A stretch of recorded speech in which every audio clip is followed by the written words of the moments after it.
On leur avait dit que les Américains les tortureraient, les affameraient et les dépouilleraient de leur dignité, mais lorsque les prisonniers japonais sont arrivés au camp McCoy en 1944, l'ennemi les a brisés non pas par la violence, mais avec des hamburgers et du Coca-Cola. Ils s'attendaient à la faim, pas à la survie. Lorsque les portes du train se sont ouvertes dans le froid mordant du Wisconsin de 1944, des dizaines de soldats japonais sont descendus sur le sol recouvert de neige, clignant des yeux dans la lumière pâle. Leurs uniformes étaient déchirés, certains maintenus par des fils ou des bandes de tissu. La faim se lisait sur leurs visages, joues creuses, yeux fatigués, lèvres gercées par des semaines de rations réduites et de transport. Chaque homme avait appris la même leçon dès son premier jour dans l'armée impériale, la capture était une honte, pire que la mort. On les avait prévenus que les Américains les tortureraient, les affameraient et les humilieraient jusqu'à ce qu'ils implorent pitié. Beaucoup s'étaient préparés à être abattus dès leur descente du train. Mais ce qu'ils virent les fit hésiter, des rangées de baraques en bois se dressaient dans la neige, des tours de garde, des barbelés, quelques sentinelles armés de fusils, mais l'atmosphère n'était pas celle qu'ils avaient imaginée. Il y avait de l'ordre ici, et même une sorte de routine tranquille. Des camions traversaient les routes du camp et la fumée des cheminées des cuisines transportait l'odeur de la nourriture, une nourriture riche, bien plus forte que les soupes insipides dont ils s'étaient nourris pendant des mois. Certains prisonniers échangeaient des regards nerveux, d'autres gardaient les yeux baissés, ne voulant trahir la moindre étincelle de curiosité. Les gardes criaient des ordres en anglais, d'une voix claire et rapide. Les prisonniers ne comprenaient pas la plupart de ces ordres, mais le ton était ferme, sans être sauvage. Les interprètes expliquaient « Alignez-vous, avancez, ne rompez pas la formation ». Des responsables de la Croix-Rouge observaient depuis le bord du chemin, un bloc-notes à la main. Leur simple présence surprit les prisonniers. Chez eux, on leur avait dit que l'Amérique était un pays sans loi, brutal et indifférent aux traités. Pourtant, ici, des étrangers veillaient au respect des règles. Était-ce bien réel?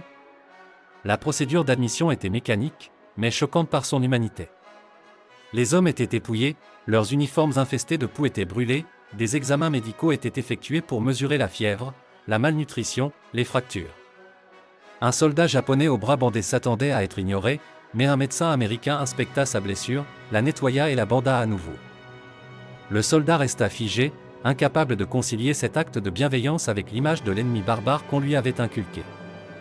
Un prisonnier murmura à un autre, incrédule, « Pourquoi font-ils cela? Nous ne sommes pas leurs hommes, nous ne sommes rien. » Un autre secoua la tête, « Ce doit être un piège, attends. » La peur persistait, chaque pas semblait pouvoir mener à la punition qu'on leur avait annoncée, mais chaque heure révélait quelque chose d'encore plus étrange, un respect inattendu de la Convention de Genève, cette phrase qu'ils avaient déjà entendu murmurer, mais à laquelle ils n'avaient jamais cru. Après leur enregistrement, les hommes traversèrent la cour pour rejoindre leur nouveau quartier. La neige craquait sous leurs bottes, le froid transperçait leurs manteaux légers, mais les baraques, bien que rudimentaires, étaient chauffées par des poêles, équipées de lits superposés et approvisionnées en couverture de laine. Ce n'était pas leur maison, ce n'était pas la liberté, mais c'était un abri. Quelques prisonniers s'assirent lourdement sur les matelas, les testant avec leurs paumes, comme s'ils craignaient que leur douceur ne disparaisse. Boss n'utilisait jamais 51BCE0C785CA2F6808-1BF-A7D919 pour rappeler qu'il s'agissait d'une captivité. Pourtant, à l'intérieur, les hommes remarquèrent quelque chose qu'ils ne pouvaient ignorer. Le camp était géré comme une machine, certes, mais pas comme un donjon. Le contraste les tourmentait. Toute leur vie, on leur avait dit que la capture signifiait la dégradation, que la reddition les dépouillait de leur honneur et les réduisait à l'état d'animaux aux yeux de l'ennemi. Mais ici, au camp McCoy, les premières images s'imprimèrent différemment dans leur mémoire, un garde aidant un homme malade à se stabiliser, un médecin enveloppant soigneusement une gaze, un représentant de la Croix-Rouge vérifiant que les rations étaient distribuées équitablement. Les hommes ne se détendirent pas encore. La suspicion vivait dans leur poitrine comme un deuxième battement de cœur. Mais lorsque la nuit tomba et qu'ils s'allongèrent sur des lits de camp sous de vraies couvertures, ils ne purent s'empêcher de se demander si le plus grand choc n'était pas la captivité elle-même, mais le fait que la captivité ne ressemblait en rien au cauchemar auquel ils s'étaient préparés. Pour les soldats qui s'attendaient à la cruauté, le premier jour au camp McCoy marquait le début de quelque chose qu'ils ne pouvaient décrire, mais le véritable choc ne viendrait pas des règles ou des casernes, il viendrait sur un plateau dans le réfectoire, porté par l'odeur de la viande et le sifflement des bouteilles de soda attendant d'être ouvertes. Le lendemain matin, les prisonniers ne se réveillèrent pas au son des coups ou des insultes, mais à celui d'un clairon. Ce son en surprit beaucoup, non pas parce qu'il était fort, mais parce qu'il leur était familier. Ils avaient entendu le même son dans leur propre camp au Japon. Pendant un instant, certains oublièrent où ils se trouvaient, mais la réalité les rattrapa avec le cliquetis des bottes et les voix anglaises à l'extérieur. On leur ordonna de se mettre en formation, on fit l'appel et on les dirigea vers le réfectoire. La peur de ce qui allait suivre pesait lourdement sur leur poitrine. Beaucoup s'attendaient à ce qu'on leur refuse la nourriture ou qu'on leur donne des restes impropres à la consommation animale. La faim avait été leur compagne constante dans le Pacifique. Les repas s'étaient réduits à des bols de riz à queue, parfois d'orge, et s'ils avaient chance, quelques légumes marinés. La viande était une rareté, le sucre presque mythique. Mais avant de manger, il y avait des procédures à suivre. Les prisonniers furent rassemblés dans une grande salle où un représentant de la Croix-Rouge s'adressa à eux par l'intermédiaire d'un interprète. Il leur expliqua leurs droits en vertu de la Convention de Genève, ils seraient nourris, logés et autorisés à écrire des lettres à leur famille. Ils travailleraient, mais seulement dans certaines conditions. Ils ne seraient pas maltraités. Ils recevraient régulièrement la visite de fonctionnaires neutres pour s'assurer que ces règles étaient respectées. Ces paroles furent accueillies avec incrédulité. Certains hommes baissèrent les yeux, honteux de ce qu'ils entendaient. D'autres chuchotaient entre eux, sceptiques. Un soldat murmura à son ami, « Ils parlent de droit, mais nous sommes leurs prisonniers, pourquoi s'en soucieraient-ils » L'interprète fit une pause pour laisser les murmures s'apaiser. « Ce ne sont pas des promesses, dit-il, ce sont des règles pour vous. Pour eux, elles sont contraignantes. » Le poids de ces mots resta suspendu dans l'air. Ensuite vinrent les examens médicaux, plus approfondis que la veille. Un médecin pressa ses doigts sur les poignets amaigris, vérifia les dents, mesura la tension artérielle. Les prisonniers furent pesés et beaucoup affichaient un poids inférieur à la normale. Les Américains secouèrent discrètement la tête en voyant les chiffres.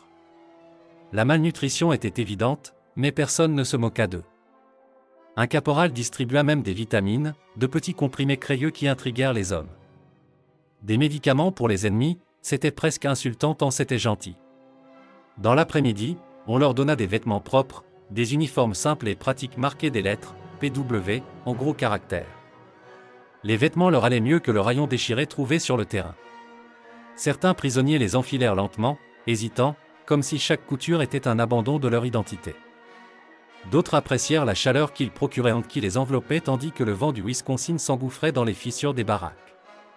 Les gardes eux-mêmes étaient une autre surprise. Oui, ils étaient armés, stricts et vigilants, mais ils ne crachaient pas sur les prisonniers et ne les frappaient pas s'ils bougeaient trop lentement. Ils faisaient respecter l'ordre sans cruauté. Lorsqu'un prisonnier âgé trébucha sur le chemin verglacé, un garde se baissa et le releva par le bras. Pas de coup de pied, pas de ricanement, juste un signe de tête sec avant de continuer son chemin. C'était profondément déroutant. Ce soir-là, alors que les prisonniers étaient assis dans leur baraque, les conversations étaient rares et pesantes. « Tu peux les croire ?» demanda un homme en fixant les poutres du plafond. « Ils parlent de règles comme s'il s'agissait d'un arrangement. »« Ne nous détestent-ils pas ?» répondit un autre. « Ils doivent faire semblant pour nous piéger, pour nous faire parler. » Mais lorsque le silence retomba, l'odeur de la cuisine se fit à nouveau sentir. Elle était épaisse, riche et grasse, différente des soupes aigres et claires qu'ils connaissaient dans les îles, mais quelque chose de complet, quelque chose qui remplissait leurs estomacs. Ceux-ci gargouillèrent involontairement, les trahissant. Les Américains ne considéraient apparemment pas la nourriture comme une arme. Pour eux, c'était une routine, un dîner du mardi, un déjeuner du jeudi, rien de plus. Mais pour les prisonniers japonais qui avaient marché à moitié morts à travers la jungle et la plage, qui s'étaient cachés dans des grottes en rongeant des racines, qui s'étaient rendus le ventre vide et la peau tendue, cette odeur était presque insupportable. Certains enfonçaient leur visage dans leur couverture pour la bloquer, d'autres murmuraient que demain, peut-être, la supercherie serait révélée, que peut-être la nourriture était un appât, que peut-être la gentillesse disparaîtrait aussi vite qu'elle était apparue. Pourtant, lorsque le lendemain arriva, les fils se sont reformés, les plateaux ont été remplis à nouveau et la routine s'est poursuivie, immuable et inébranlable.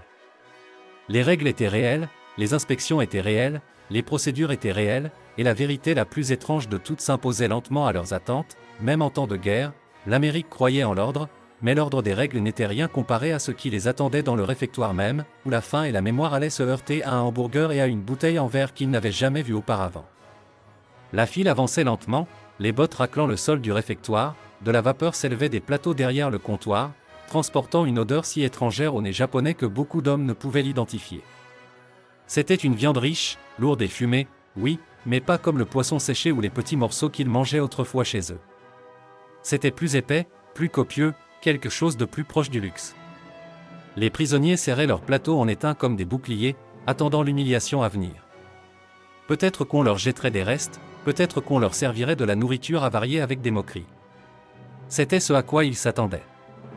La faim rendait chaque seconde plus longue, mais la peur les empêchait de paraître trop impatients. Puis le premier soldat s'avança, un cuisinier américain aux manches retroussées jusqu'au coude, qui déposa une galette chaude sur le pain à l'aide d'une spatule, puis ajouta des pommes de terre frites à côté. Enfin, il prit une bouteille en verre couverte de condensation, ouvrit le bouchon et la glissa sur le plateau. L'inscription rouge sur l'étiquette était inconnue, presque décorative. Le soldat japonais fixait le plateau comme s'il s'agissait d'un piège, sa main tremblait. « Avancez », dit le cuisinier d'un ton sec. Le cuisinier dit d'un ton neutre.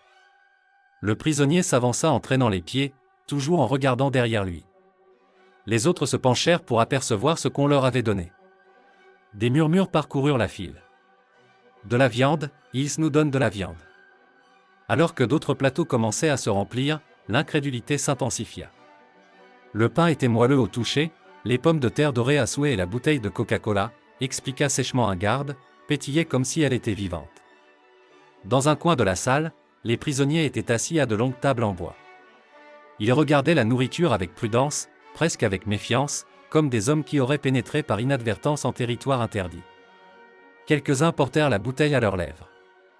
La douceur explosa d'abord, puis la brûlure du gaz carbonique dans leur gorge. Certains eurent un haut-le-cœur en toussant sous le choc, d'autres ont écarquillé les yeux de stupéfaction, un homme a éclaté d'un rire incontrôlé qui a surpris ses voisins, un autre s'est couvert la bouche et a baissé la tête, les épaules secouées, pris entre le rire et les larmes, un soldat maigre, dont les côtes étaient visibles même sous son nouvel uniforme, a soulevé son hamburger à deux mains comme s'il risquait de s'effondrer, il l'a reniflé puis a mordu dedans, la graisse coulait sur son menton, il s'est figé, mâchant lentement comme si chaque bouchée risquait de disparaître s'il bougeait trop vite, puis il a baissé la tête pour cacher ses larmes qui lui montaient aux yeux. Un camarade de couchette lui donna un petit coup de coude. « Ça va ?» L'homme déglutit péniblement. « J'avais oublié le goût du gras. » À une autre table, deux prisonniers discutaient à voix basse. « Ils veulent nous affaiblir », affirma l'un d'eux. « Ils nous engraissent pour que nous oublions notre cause », répondit lentement son compagnon. « Ils mangent simplement comme ça tous les jours. » Cette idée était plus difficile à avaler que la nourriture elle-même. La cantine était remplie de bruits sourds, de mastications, de rires étouffés et de sanglots occasionnels rapidement dissimulés par un groupe d'hommes qui avaient survécu à la famine du canal de Guadal, de Sepang et des îles principales, où les lignes d'approvisionnement avaient été coupées. Ce repas était plus qu'un simple repas, c'était une attaque contre leurs convictions. Un prisonnier murmura plus tard à son compagnon de couchette que la douceur du Coca-Cola lui semblait être un rêve qui avait mal tourné, trop doux pour avoir sa place dans une guerre. Les Américains qui servaient la nourriture ne remarquaient rien d'extraordinaire, c'était leur routine. Ils mangeaient le même hamburger et les mêmes frites, les accompagnaient de la même bouteille de Coca-Cola et n'y pensaient pas plus que cela. Pour les gardiens et les cuisiniers, nourrir les prisonniers était une procédure, mais pour les prisonniers eux-mêmes, c'était comme s'ils avaient basculé dans une autre réalité. Ce qui les bouleversait le plus, ce n'était pas l'abondance, mais la normalité de tout cela.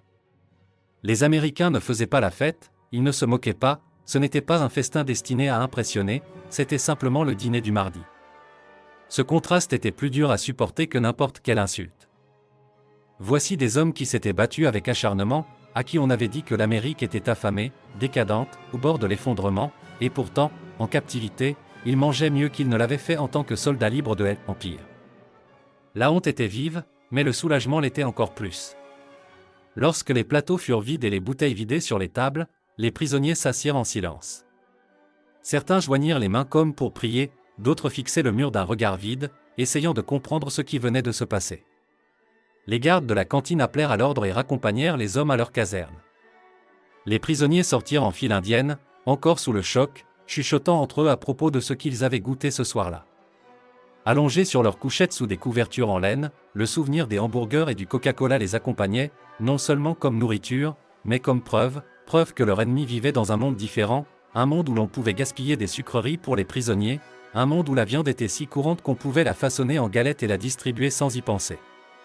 Mais la nourriture n'était qu'un début. Une fois que la routine quotidienne du camp McCoy s'installa, les prisonniers durent faire face à un nouveau défi, vivre avec l'ordre, l'ennui et des moments d'humanité qui remettaient en question tout ce qu'ils pensaient savoir.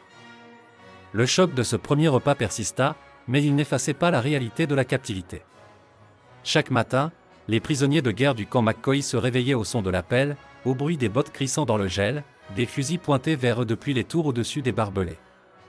Les barbelés étaient toujours là, coupant l'horizon, leur rappelant que cette vie, aussi différente soit-elle de ce à quoi ils s'attendaient, restait une prison à l'intérieur du périmètre. La routine régissait tout. Après le petit déjeuner, les prisonniers étaient répartis en groupes, certains étaient chargés de déblayer la neige des routes, d'autres de couper du bois, d'autres encore d'aider dans fermes voisines sous la surveillance de gardes. Le travail était régulier, pas brutal. Beaucoup d'hommes étaient surpris de ne pas être épuisés par le travail. Au contraire, ils recevaient un petit salaire sous forme de coupons du camp, qu'ils pouvaient échanger contre des articles à la cantine du camp, articles de toilette, papier à lettres, même des bonbons ou des cigarettes. Un après-midi, un soldat japonais brandit une barre de chocolat qu'il avait achetée avec ses coupons. Ses mains tremblaient tandis qu'il la déballait. « Au Japon, murmura-t-il à un codétenu, c'est un médicament. Ici, il le donne aux soldats comme ce n'est rien, répondit son ami en secouant la tête, incrédule. La cantine elle-même était un autre choc. Les prisonniers regardaient les soldats américains aller et venir, bavarder avec désinvolture, acheter du coca ou du chewing-gum, plaisanter avec le vendeur. Cette désinvolture était presque insupportable. La guerre faisait rage en Europe et dans le Pacifique, mais ici, dans le Wisconsin, les Américains semblaient vivre comme si l'abondance ne devait jamais s'épuiser. Pourtant, la structure quotidienne de la vie du camp commençait à peser d'une manière différente. Il n'y avait pas de combat, pas d'avancée, pas de camarades mourants à enterrer. À la place, il y avait la monotonie, se réveiller, travailler, manger, dormir. L'esprit, autrefois consumé par la survie, avait désormais de l'espace pour vagabonder, et avec le vagabondage venait le désir. Les lettres devenaient des bouées de sauvetage. Le camp autorisait chaque prisonnier à écrire 2 lettres et 4 cartes postales par mois, fortement censurées mais néanmoins précieuses. Les hommes, penchés sur leur table, griffonnaient des mots au crayon, essayant de capturer leur foyer à l'encre. « Je suis en vie » était souvent tout ce qu'ils pouvaient écrire. Certains recevaient des réponses, de minces enveloppes avec des kanji écrits d'une main familière. D'autres ne recevaient rien. Pour ces hommes, le silence devenait plus lourd à chaque semaine qui passait. Des cours d'anglais étaient proposés le soir. Quelques prisonniers curieux y assistaient, répétant lentement les mots après le professeur américain, bread, table, window. D'autres se moquaient, insistant sur le fait qu'il était inutile d'apprendre la langue de l'ennemi, mais même les sceptiques écoutaient depuis leur couchette, tendant l'oreille au rythme étrange des mots. Il y avait des moments de contact inattendus. Un gardien sur le lieu de travail a un jour demandé à un prisonnier, « Le riz vous manque-t-il » L'interprète a relayé la question. Le prisonnier a ri amèrement et a répondu en japonais, « Le riz est un souvenir ». Lorsque la réponse a été traduite, le gardien s'est tu, réalisant peut-être le poids de ces mots. Toutes les interactions n'étaient pas aussi douces, la suspicion persistait. Certains gardiens traitaient les prisonniers avec froideur, ne parlant jamais au-delà des ordres aidés dans les baraques, des disputes éclataient entre les prisonniers eux-mêmes. Certains s'accrochaient farouchement à l'idée que le Japon triompherait et que ces mois de captivité se termineraient par une victoire. D'autres, épuisés par ce qu'ils avaient vu, murmuraient que la défaite était inévitable. Une nuit, 2 hommes se disputèrent si bruyamment que le garde dut intervenir. « Tu déshonores notre patrie quand tu parles de défaite » cria un prisonnier. « Et tu déshonores la raison en niant ce qui est sous tes yeux » rétorqua l'autre. Le garde les fit taire, mais la tension resta palpable. Même au cœur de l'Amérique, la guerre continuait de hanter leurs esprits. Pourtant, la vie dans le camp donnait aussi lieu à de petites routines humaines, les prisonniers sculptaient des jouets en bois pendant leurs heures libres, jouaient à des jeux improvisés ou s'asseyaient simplement ensemble pour raconter des histoires de chez eux. L'odeur de la cantine ne cessait de les hanter, mais au moins, elle était constante, 3 repas par jour, quoi qu'il arrive. Ce simple fait distinguait cette captivité des tranchées dans la jungle et des îles en ruine d'où ils venaient. Dans les baraquements, le silence s'installait souvent rapidement après l'extinction des feux, mais de temps en temps, quelqu'un murmurait dans l'obscurité, « Que pensez-vous que votre famille mange ce soir ?» Les réponses ne venaient jamais, seulement des soupirs et le froissement des couvertures. La vie quotidienne au camp McCoy n'était pas la liberté, ni la cruauté, mais quelque chose entre les deux, un limbe où la survie était certaine, mais où le sens semblait insaisissable. Cependant, plus il vivait à l'intérieur du périmètre clôturé, plus il commençait à remarquer quelque chose d'étrange derrière les horaires stricts et les clôtures gardées. Des moments de connexion commençaient à apparaître entre les geôliers et les prisonniers, des moments qui ne pouvaient être expliqués par les règles ou la routine. Pendant des semaines, le camp fonctionnait comme une horloge. Les gardes donnaient des ordres, les prisonniers obéissaient, les repas étaient servis à l'heure, le rythme était prévisible, voire ennuyeux, mais entre ces routines, de petites fissures s'ouvraient, laissant passer l'humanité, des moments que ni les uns ni les autres n'auraient pu imaginer lorsque la guerre a commencé. Cela commençait souvent par la chose la plus simple, la langue. Peu de prisonniers japonais parlaient anglais au-delà de quelques mots et la plupart des Américains du camp ne connaissaient pas du tout le japonais. Les ordres étaient donnés par des interprètes ou par des gestes, mais la nécessité poussait les deux camps à improviser. Un garde pouvait pointer une pelle et aboyer, au travail, et un prisonnier qui entendait le son le répétait maladroitement à voix basse. Waku. Bientôt, d'autres faisaient de même, riant doucement de leur propre tentative maladroite. Un soir, pendant un cours d'anglais, un instructeur américain a écrit le mot « famille » au tableau. Il a demandé à un volontaire de le dire à haute voix. Un prisonnier s'est levé, a hésité, puis a dit « fammerie ». La classe a éclaté de rire, non pas d'un rire cruel, mais sincère, et même le professeur a souri. Le prisonnier a souri aussi, son visage s'adoucissant pour la première fois depuis des semaines. À cet instant, l'étiquette « ennemi » céda la place à quelque chose de plus ordinaire, des hommes essayant de combler un fossé. La nourriture redevint un sujet de conversation et devint une sorte de terrain d'entente. En de rares occasions, les gardes partageaient des cigarettes ou du chewing-gum avec les prisonniers pendant les travaux. Le chewing-gum les déconcertait. Un homme le mâchait pendant quelques minutes, puis l'avalait tout entier. Les Américains éclataient de rire en secouant la tête, essayant d'expliquer.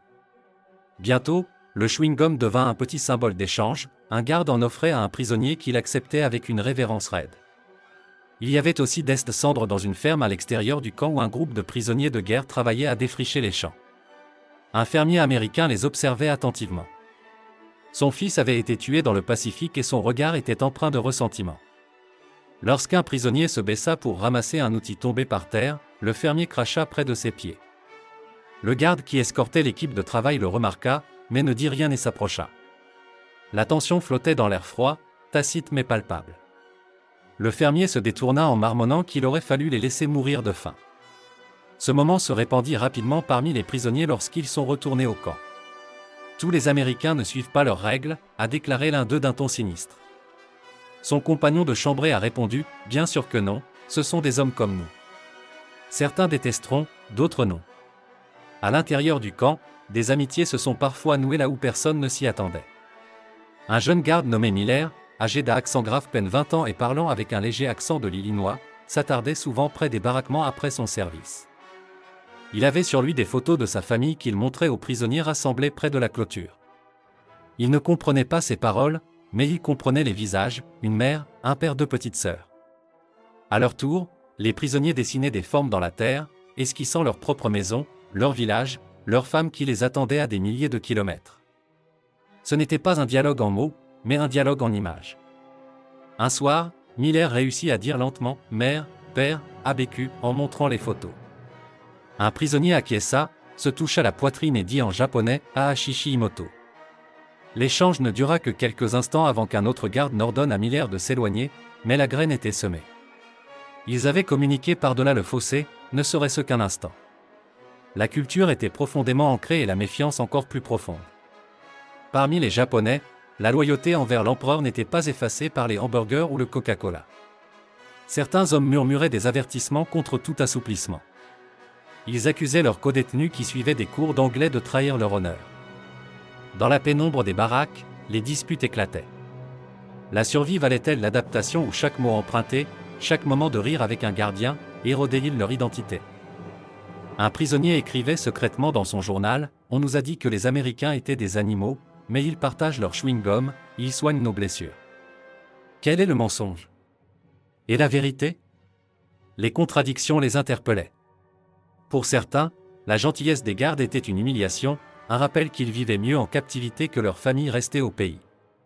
Pour d'autres, ces mêmes moments laissaient entrevoir quelque chose de dérangeant mais indéniable, l'ennemi n'était pas sans visage. une nuit de neige, alors que les lumières vacillaient dans le camp, un prisonnier murmura à son compagnon de couchette, « Si nous survivons à cette guerre, que dirons-nous à nos enfants?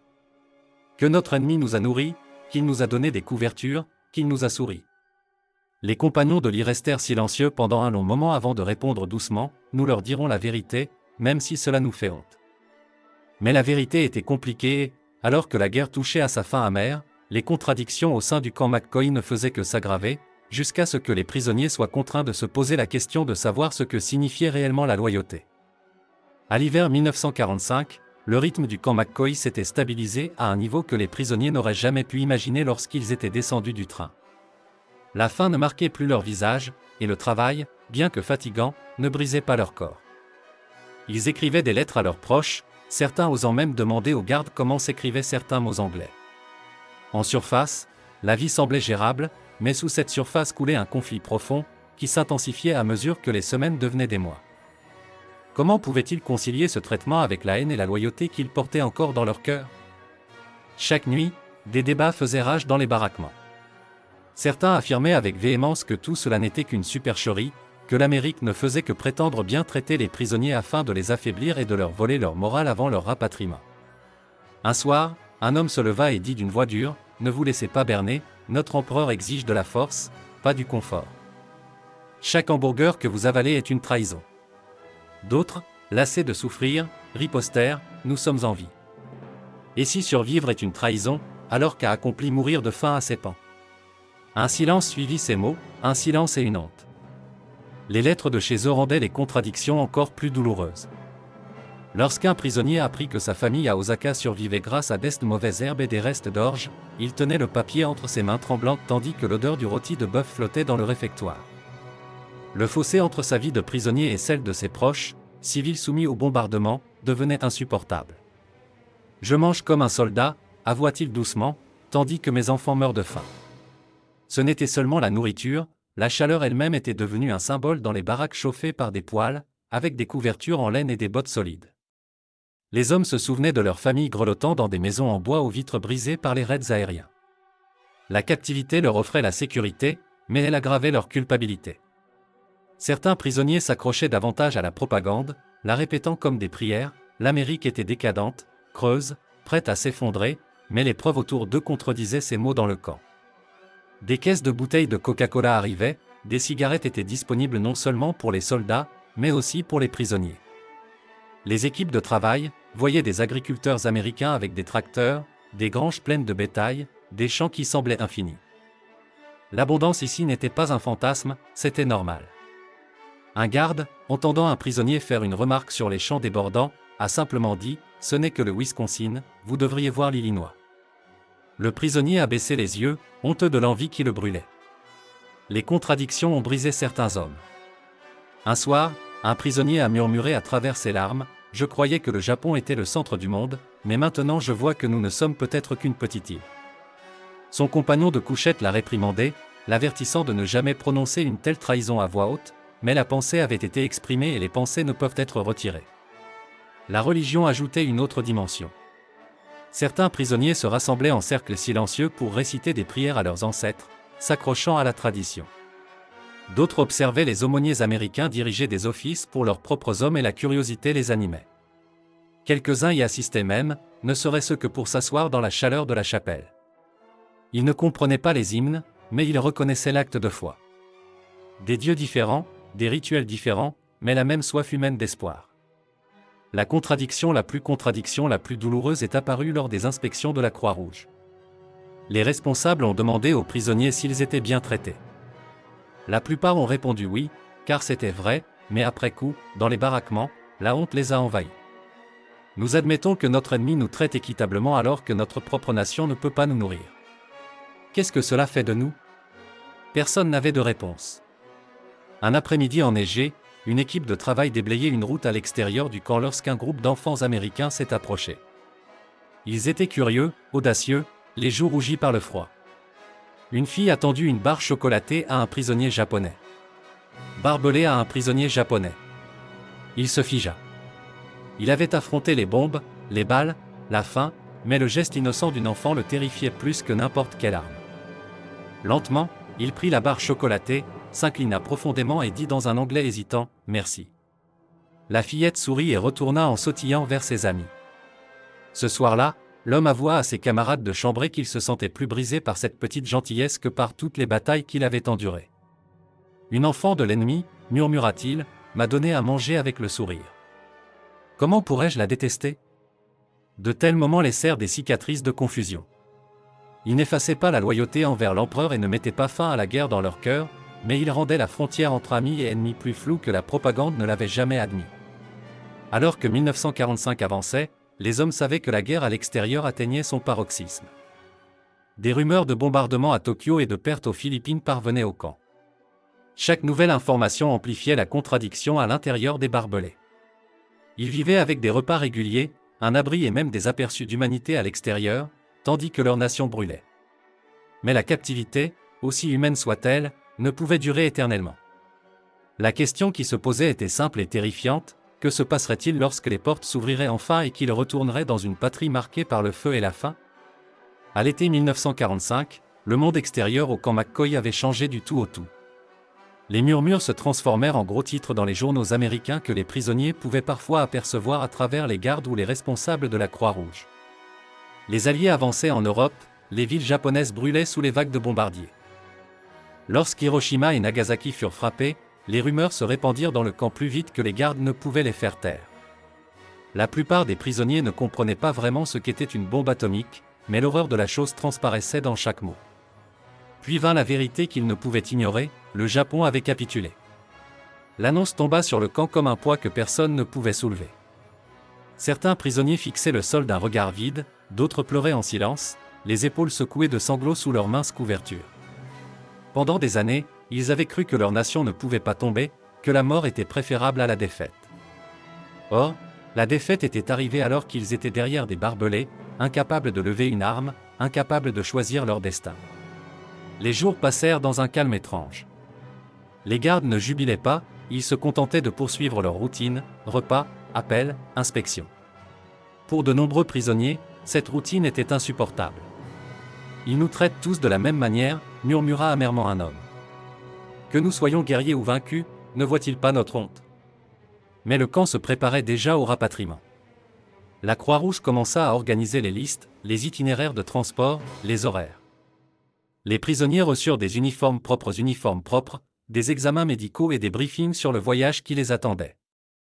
Ils allaient être renvoyés de l'autre côté du Pacifique, non pas en tant que soldats d'un empire victorieux, mais en tant que survivants d'une guerre que leur nation avait perdue. Le départ n'avait rien de triomphal. Le matin du transfert, les prisonniers sortirent de leur baraque en portant de petits paquets contenant leurs effets personnels. Certains serraient dans leurs mains des sculptures en bois réalisées pendant leurs heures de loisirs, d'autres portaient des lettres soigneusement pliées provenant de chez eux, tachées de larmes et de sueur. En franchissant les portes, beaucoup jetèrent un dernier regard en arrière vers le camp qui les avait retenus. Ce n'était pas de l'affection qui les animait, mais de la confusion. L'endroit où ils s'attendaient à subir des cruautés leur avait au contraire offert des hamburgers, du Coca-Cola, des couvertures et même des marques de gentillesse. Le voyage de retour fut long et pénible. Sur le bateau, les hommes se blottissaient les uns contre les autres, se demandant ce qui les attendait au Japon.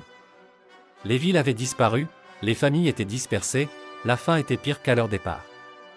Ils craignaient d'être traités de lâches et méprisés pour avoir vécu en prisonniers. La culpabilité était vive, mais un autre souvenir les hantait également: le goût de ce premier repas au camp McCoy. Un homme griffonna dans un cahier usé: je pensais que mon ennemi me briserait par la violence, mais il m'a brisé par la nourriture. Je ne peux effacer le goût du pain, de la viande et de la douceur. Il me suivra chez moi comme une ombre. Lorsque les prisonniers ont enfin foulé le sol japonais, la réalité les a frappés de plein fouet. Des ruines bombardées s'étendaient là où se trouvaient autrefois les villes. Les familles les ont accueillis avec des larmes, du soulagement et parfois de l'amertume. Certaines épouses et certains enfants avaient survécu en mangeant de l'herbe et de l'écorce d'arbres, d'autres n'avaient pas survécu du tout. Les prisonniers de retour ont été accusés de faiblesse et de déshonneur, mais dans leur silence, ils portaient des histoires que personne chez eux ne voulait entendre, des histoires de hamburgers et de Coca-Cola, d'Américains qui les traitaient selon les règles plutôt qu'avec rage. Dans les années qui ont suivi, quelques-uns ont parlé avec prudence de leur séjour en Amérique, admettant que cela les avait forcés à voir l'ennemi non pas comme des monstres, mais comme des hommes. D'autres n'en ont jamais parlé, enfouissant leurs souvenirs sous des couches de devoir et de honte. Pourtant, même dans le silence, les contradictions ont perduré. L'héritage du camp McCoy et d'autres camps similaires ne se trouve pas dans les batailles ou les victoires, mais dans ces moments calmes et déroutants où la nourriture, la gentillesse et l'ordre se heurtaient à la peur et à la loyauté.